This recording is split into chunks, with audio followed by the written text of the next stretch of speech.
In today's edition of Insight, we'll be discussing challenges ahead for Tunisia and is this a victory for secularism over Islamism?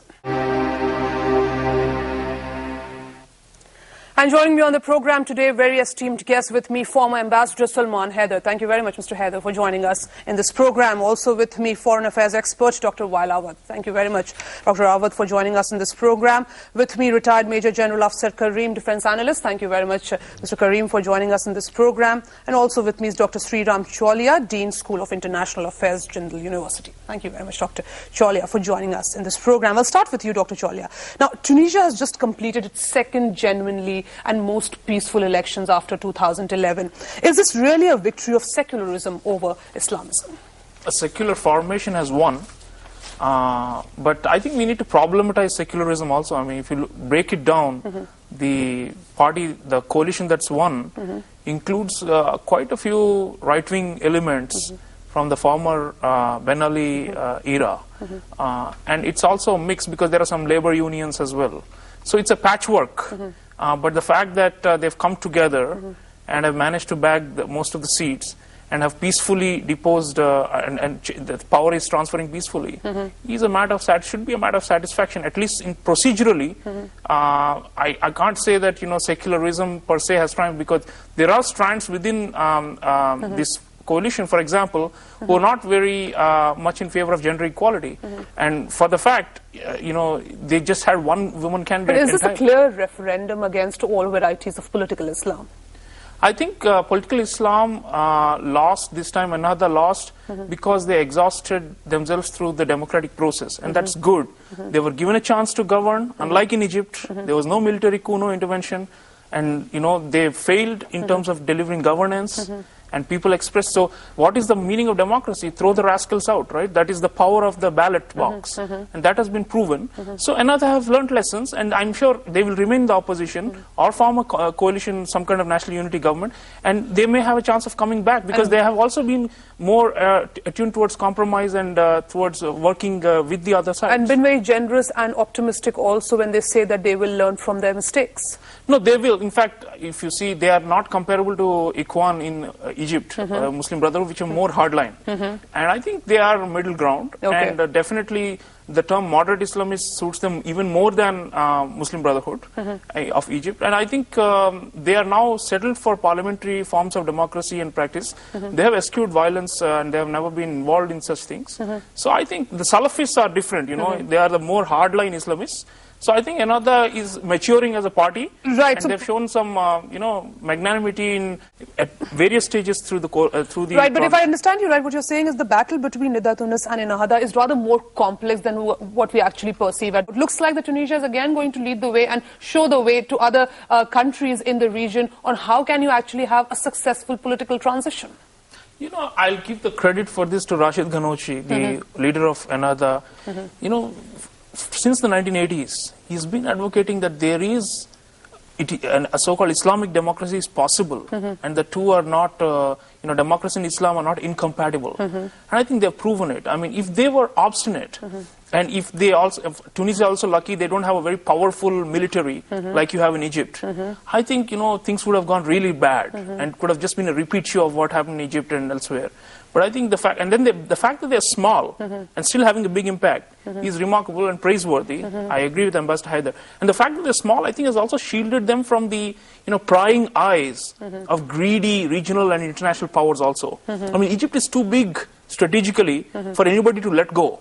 Tunisia, although the French were trying to influence during Ben Ali's time, has not experienced that level of intervention compared to other countries. Libya, for example, strategically bigger and much more important. So it was devastated by outside powers. So I think Tunisia has been the beneficiary of its smallness, but then it's also the wonder of the Arab world. Wonder of the Arab world, but also your take on this political party. Is this really a party which can act as a cohesive force against Ennahda? And also the very nature of this party. As many analysts say that internal democracy is completely missing in this party. The role of Essebsi's own son and the fact that he's 87-year-old. What it means for the future of this party. Well, I hope he doesn't stand for the presidential election. He's 87. He should let a younger generation. And there is a generation gap. Sociologists have shown that the Tunisian revolution, which was the forefront, was driven by very young people, people in their teenagers, you know, and how can an 87-year-old represent their aspirations? I mean, so clearly we do need, as I said before, this coalition that's won, Nida Tounes is not perfect, but it has ridden on the anti-incumbency factor, and that is good. Turnover of power is good. And also, do you think there's a strong, the factor of old regime nostalgia also, people voting for a party which earlier had given them, stability and security? Sure, people wanted order and less Salafist violence. Tunisia, remember, has also been exporting a lot of jihadists. I mean, Syria and Iraq, more than 3,000 Tunisians are fighting. So that itself shows how the governance failure and the chaos has generated this kind of export of extremists, as well as domestic violence, some assassinations and so on. I think people want, as one of the winning party leaders said, the state had been missing. This is the opposite of Egypt, where there's a deep state, the military is very powerful in the society and all. This is the opposite. The military had never been very powerful here, very minuscule, and therefore we need a functioning state. And I think that is the aspiration of the people in voting for Nida Tounes. Dr. Chaulia, can we say that the Arab Spring has failed, apart from Tunisia, which has seen a smooth political transition? I would say it's been sabotaged through a lot of destructive regional and great power interventions. I would have wanted endogenous change, as in something that's coming from within. Tunisia is, of course, the golden case, but it's been spoiled elsewhere. And next door is Libya. I mean, it is in total chaos, been dismembered. There are like 1,800 militias running that country with no government. And then further to the right is Egypt, which is under military rule. So, and elsewhere, as you know, in Bahrain and elsewhere, which are part of the original Arab Spring, they have been crushed, the uprisings, through a kind of a counter-revolution. Syria, Iraq, we know the story, it's in flames. So, Tunisia is a lone success. But I think, we should be more charitable towards revolutionary processes, which, take time to unfold. As the saying goes, revolution is not a moment in time. But, long process. So I think, the dust is not going to settle on this for us to make a final call, at least for 10, 15 years. Because structures, for them to transform, it takes a while. So I think Tunisia is showing the way, surely. Peaceful transfer of power, constitution which has got protections for minorities and for women. These kind of things are rare in that region. So I think we are moving in the right direction, at least from Tunisia. And I think if we can fix Libya, I think that's the building block for North Africa, for the entire Maghreb region. Libya is the big sore spot right now. But the motivation behind Arab Spring was it was a fight for freedom and dignity, and the fact what we are seeing now is counter-revolution, sectarian wars. We haven't really achieved that. When you say that it is a long process, but people are looking for stability, people are looking for peace, and if that is not being provided by their country, they will go back to the same old regime, same old model of governance. Yeah, but see, one must not underestimate people's resilience. I mean, what happens is there is a stop-go kind of phenomenon in revolutions, For a while, people are tired. How long can they agitate, And so they take, okay, I will accept a dictator for order to be restored. But then the grievances pile up against the dictator. Right. You're going to see that in Egypt too, very soon. People are already showing. So I think these are all flows, ebbs and flows, and I would rather look at it from a longer term and say that, we should not be cynical about the Arab Spring. We should always say people wanted change, Well, it's been manipulated and sabotaged. That's a different thing. But how do we strengthen societies so that they are strong enough to be able to resist these external impositions on them and achieve their ends? I think that's the big revolutionary task of our time. So you won't say that the Arab Spring has failed? No, I think we've got to be radical and want change, because the status quo of last 40, 50 years in that region has not been very helpful, not been people-friendly. Okay, within the region also there are severe divisions, and as Dr. Awad pointed out, the role of external players. Your assessment, do you think that there can be stability, and how things have really changed, before 2010 and now? I think the key is going to be Turkey, There is going to be a blowback effect of their ill-advised policies in Syria and Iraq, where they facilitated jihadists to come in. And Erdogan thought he can manage this. But as the blowback effect increases, Turkey has to learn a lesson, a hard way, with a bloody nose. There are going more and more attacks inside Turkish territory, and this is going to mean that they will have to turn the new leaf. I see that they can be a vector of change. Early on, Erdogan was following better policies, during his initial years. But in the last few years, he has become an accomplice, wittingly, unwittingly, in this whole jihadist enterprise. So I think the moment Turkey wins off, it can have a salutary effect in the region. I'm hoping it will come sooner than later. So it's got to get worse for Turkey before they reverse their policies and acknowledge that they had indeed, as Joe Biden openly said in a US university, that Turkey has been facilitating this whole problem of hardliners. Right. So that should be one. But I don't know whether anybody can change Saudi Arabia and Qatar. They are rich flush with oil money, and they continue to play their nefarious games. And the Americans have allowed them to do this tacitly. So it's not looking good as far as these two players are concerned.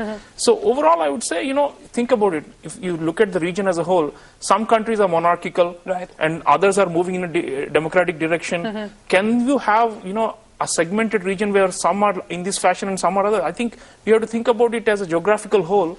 It's not complete, the puzzle. So change has to come in Saudi, change has to come in Qatar. I think that's when we are going to look more hopeful. What's the road ahead for West Asia, and also the role of India and the assessment, what our panelists really think on the way India has responded on Arab Spring that happened in West Asia? Coming back to you, Dr. Chaulia, India's response towards West Asia was rather guided more by economic interest than political calculations, which is rather very visible, the way it was a very muted response, and India, a country like India, which is actually looking for a permanent seat in the Security Council. Yeah, I think the defense for India is that we don't have much leverage in that region as political players. But think back in time, I mean, during Nehru's era, we were the ones who arranged the truce, for the Suez War of 1956, and we had so much leverage with Nasser in those days. So I think we need to cultivate a lot more leverage. Leverage doesn't fall from on a platter. So I think we need to be much more proactive. I have argued in 2011, 2012 that for example, our non-violence, our experience in managing multiculturalism. Remember, one of the reasons why this Arab Spring is so muddled is it's embroiled in a lot of ethnic strife, Shia versus Sunni, this and that, and so I think one way of, we could have shown our example and we could have trained. For example, the Americans do it very well, even though they have malafide intentions. What they do is, they take so many young people from Arab countries for training in democracy, journalism, civil society activism, human rights, and so on. What is our strength? Our strength is non-violence, how to manage multicultural society. I think our public diplomacy, when Mr. Navdeep Suri was heading it, I know he was trying a lot to involve Egyptian activists and to get them trained here and so on. I think that should have been our attempt. But at the end of the day, because we lack leverage and lacking any kind of major proactive turn in our diplomacy, the most we can do is work with whoever is in power. And that's what we do. So we just wait for an election. We cannot. I think we should not even try to influence who should win, because that's been the game in the region. Right, but at least once somebody has won, we try to work with them. But I think we should diversify our strategy. We should always be on the side of the people. We cannot be saying that the regimes are our engagement ends with the regime. But there is a traditional reluctance there as far as promoting democracy as a foreign policy issue. What is the real strategy, and why such a muted and calibrated approach? Especially on West Asia, and it really challenges the hope for an assertive India in an international scene.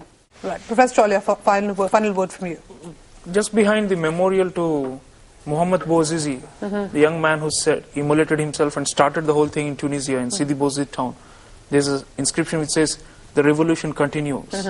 Tunisia is the star, is the pole star, and I think the whole world must applaud what they've done, and we should try and emulate and learn from them how to moderate extremist points of view and how to create a middle ground which can take this process forward. And should not give up the desire for democracy. Yeah, and revolution is not an extremist form. Revolution actually involves coalition building. That's what Tunisia is showing, and it's a lesson for all of us. Right. Thank you very much, Professor Chaulia.